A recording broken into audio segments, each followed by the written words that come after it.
funny story, right? How this came to be, man. I Oh was yeah, oh yeah. yeah, so I My was mom hit me up actually. She was like, "Hey, like yeah, yeah. I have a friend."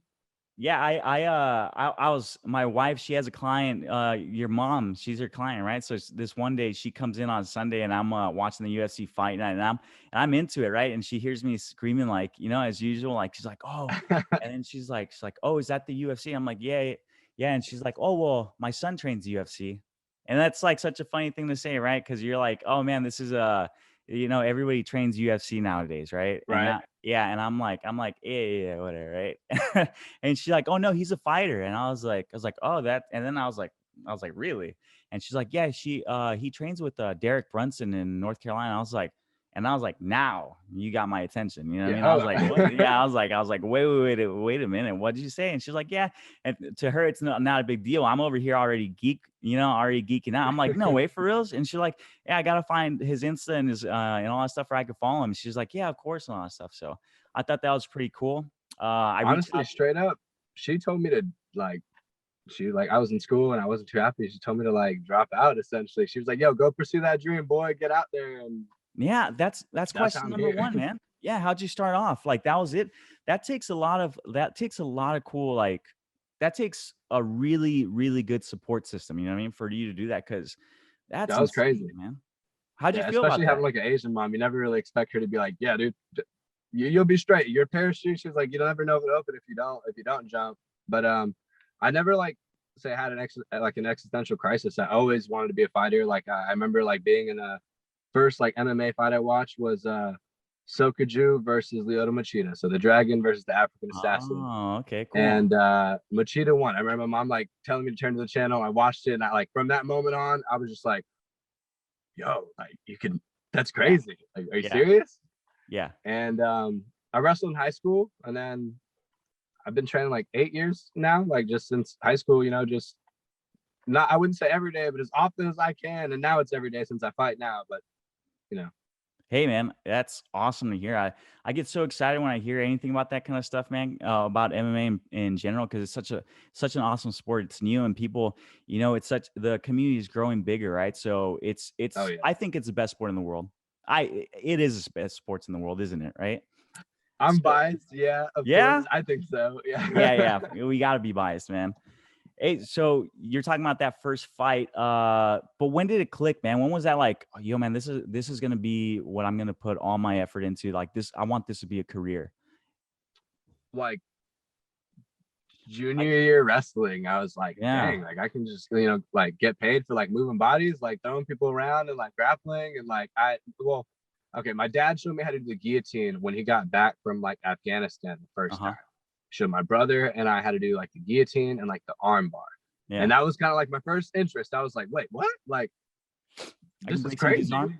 Yeah, I never broke anyone's arm, but I've been close. No, never yeah, but but that's a he thought. showed me It's and like when you first put on a choker, like, yo, I could really do something about this. And yeah, yeah, like I was just like, wow, this is crazy. Like, so my brother and I, like, for real, we'd be grappling in the living room. Anytime I go home, we end up grappling in the living room. We'll have like carpet burn on our face. Like my yeah, dad jumps in sometimes. Like I don't yeah. know, It's it's intense, man. fun. That's Yeah, cool. but So right now you're in North Carolina. And you're training out of Brunson's MMA, right? yes, sir. Brunson MMA. How'd you stop by there, man? How'd you choose, dude? You're like, and I know this because your mom, right? And I assume that your parents are over here in Okinawa, and that's all. Mhm. So that you're far from home doing over there. Oh What yeah. what made you choose all the way over there, man? So when they moved away, I lived in Virginia, so I stayed in Okay, Virginia. I went to Koa team, so Koa BJJ in Stafford, exit 143B, just heck yeah. And then after that, went to Henzo's in Blacksburg, so like I went to college.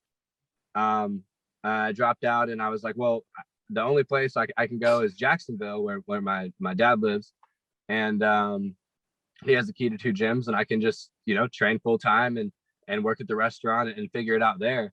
And I was doing that for a little bit, but I wasn't too happy like working at a restaurant. I really no, just wanted to train. Like that's all I could think about.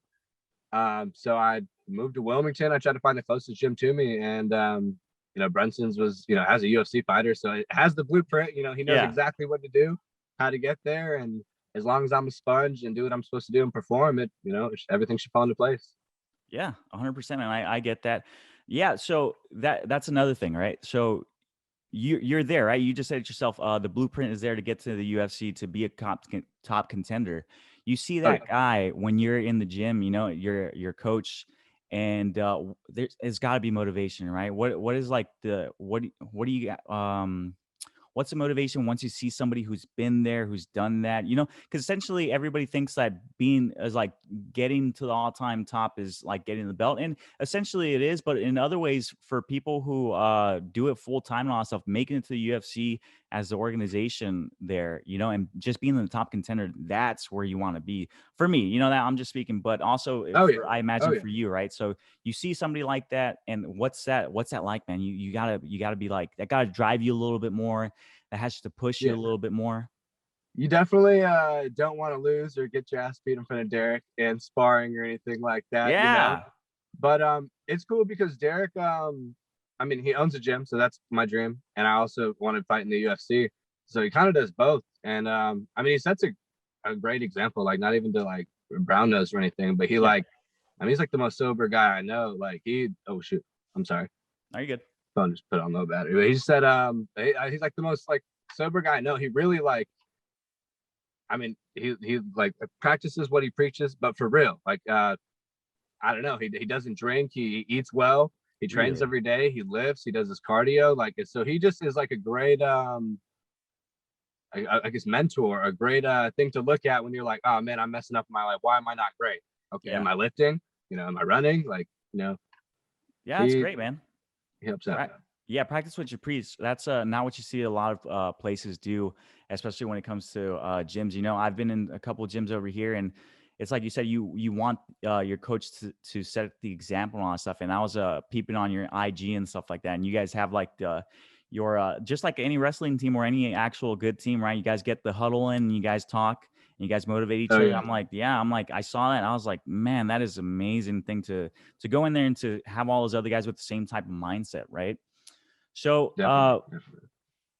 I know how's your first pro amateur First MMA? fight. Yeah. How was that like? So I'm amateur right now. I had a kickboxing fight first. That was just a point kickboxing fight, and then I did the MMA fight. I fought this guy named Chris Gonzalez. Oh yeah. He's a cop. He's just honestly, he's a cool guy. We still talk, like I wouldn't say every day, but we talk like every other day. Like he's cool. Yeah. And I was weighing I think 173 pounds. I didn't really cut too much weight. Fought at 170. He cut from a little more, so he was a little big. I was definitely, I guess, a little stressed before, but as soon as like everything happened, so I probably got hit in the face one time. We squared up. He leg kicked me. I threw a teep. He caught it, took me down, and then I got an overhook. Played a game for a little bit. I got a triangle, and then I did an armbar. And when I went for the armbar, he punched me in the face, and then I just tried to like break it. Like I didn't know what else to do. I was stressing, tried to break it. He yelled, and that was it. It honestly didn't even feel like a fight. It was like just like really intense sparring match in front of my friends and family. Like it wasn't, because I didn't take too much damage. Wow. That's cool, man. Yeah. Yeah. I felt After like that, blessed or whatever word. yeah, that's pretty cool, man. I could only imagine like the nerves and all that stuff going up into your first amateur fight. Like that must have been fucking surreal and all that stuff. But like you said, it's just like sparring. That must have like alleviated a bunch of stress. And you're like, hey, you know what? I sort of got this. Yeah, I didn't stress, like I guess I don't even worry about the fight too much. I think not to say I don't get nerves, because everyone gets nerves, Mhm. but it's just like a roller coaster ride, like you're going up. That's like I'd say when you're in like the bullpen, you're just waiting, click click click click click. Your walkout music comes on, and then you're out there, and like you either choose to enjoy the ride or you can get scared. You see guys who like they get all serious and they pace and stuff. That's not me. Like if you're doing that to me, I'll probably lose. Like Yeah. Okay, man. that's a That's pretty lot. cool. Yeah. That's badass the way you put that out there. I never thought about it like that. So next it's people see two people in the cages, they see one person go in and then another person go in, but I think there's a misconception when it comes to thinking that it's a one-man trip, you know what I mean? Can you shed some light on it being how much of an impact is it training with the team? Like, because it's not only you in there. It's I assume you have your coaches on the side or a couple of your friends helping you out and all that stuff. How important is that to have the right people on the sidelines for you?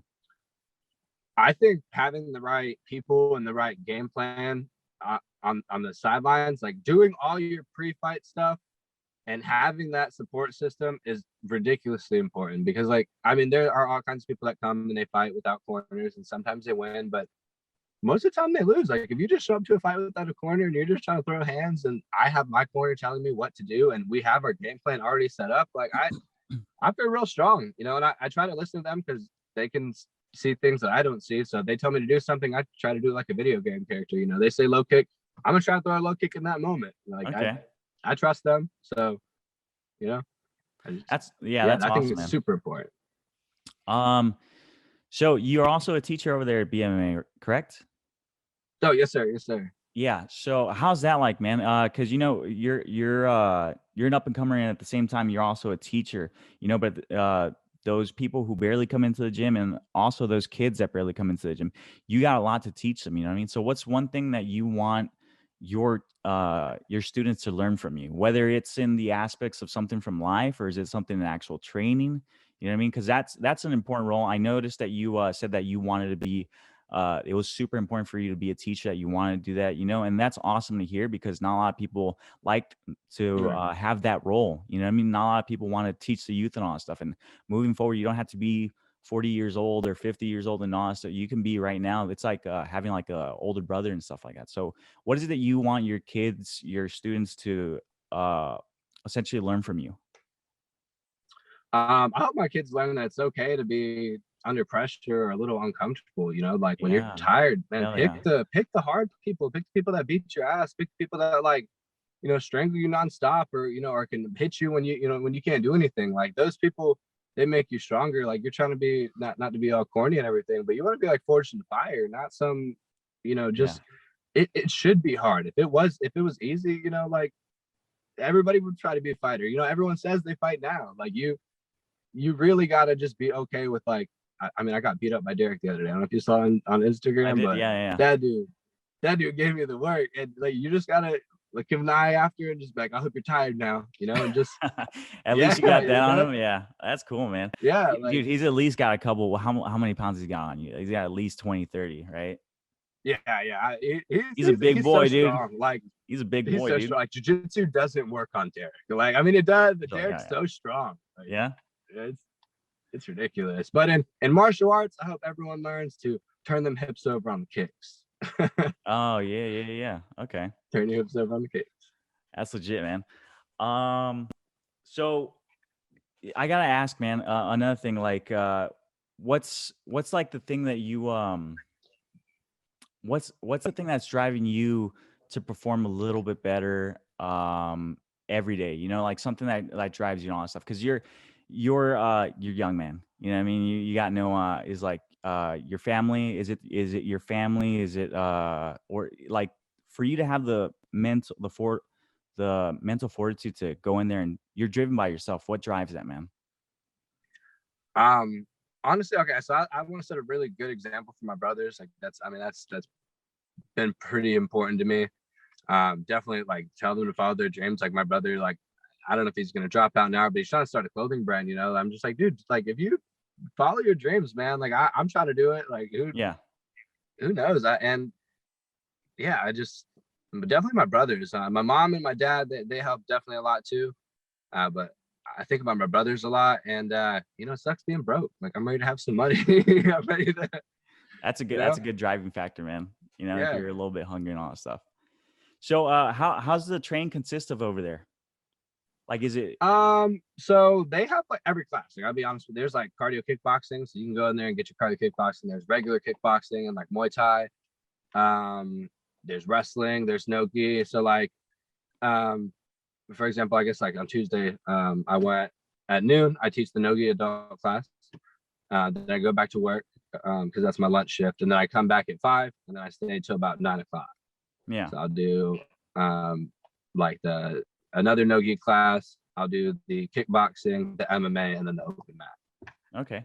At night. So what are you getting more excited for, man? The next fight, or you got something else planned up in line? Like you got what's your goal for this year, man? I want to go pro this year. And that could be even if like on the like whatever card, if somebody's opponent drops out at 155 pounds and I have the opportunity to go pro, like I'm hungry, man. Like I'm ready. Like I'm not even trying to like joke around or sound corny, but I am ready to just I'm trying to perform, dude. I've been doing this for a long time. And yeah, I don't know. Hey man, it's super exciting to hear all that stuff, man. Like I said, as somebody who loves MMA, friends of mine who love MMA and all that stuff, I got so many questions to ask on this situation. I know you're a little bit busy, but I do want to ask you one question before we let you go and stuff like that. Mhm. Hey, so let me ask this correctly. All right. In 2 years from now, where do we see you, man? 2 years from now? Yeah, 2 years Oh from now, man. man, I hope to be in the UFC. 2 years is really quickly to get the title, but I hope to be a Oh, contender. You know, I hope to be like a trying to think of who's a good example right now, like right there, like on the cusp, you know, just yeah. ready. Like Hey, that's Peter you, man. Yan was a fight ago. I'm trying to Okay. be like that before he got DQ'd, you know, like Yeah, yeah, right yeah. there, just like yeah, Just in it, fucking burning it, man. yeah. That's awesome, dude. That's my goal. Hey, like I said, thanks for coming on this not known podcast and all that stuff. You know what I mean? But I'm super excited to keep following you, man. It's gonna be fucking cool to follow somebody on the cusp, on the you're there. You know what I mean? Like it's just constant work that's gonna get you there later on and all that stuff. And I'm excited, man. When anybody works that hard and has that passion for you that I see through your IG and all that stuff, I see like nothing but good things coming forward for you, man. So like I said, I want to say thank you for coming on this small podcast for this moment. And hey, we're going to be excited to see all of your fights, man, regardless if they're broadcast or not. I want to cheer you on and Awesome. stuff like that. Hey, Yes, so sir. thanks for your time, man. Hopefully we could do this again, man, later on when you make it in the UFC and shit like that. For sure. Thank you, sir. This is my Yeah. first interview like ever. Like this is, I don't know. I never done one. So I always Yeah. talk about being on a podcast. That's cool, man. Thank you. Oh, hell yeah, dude.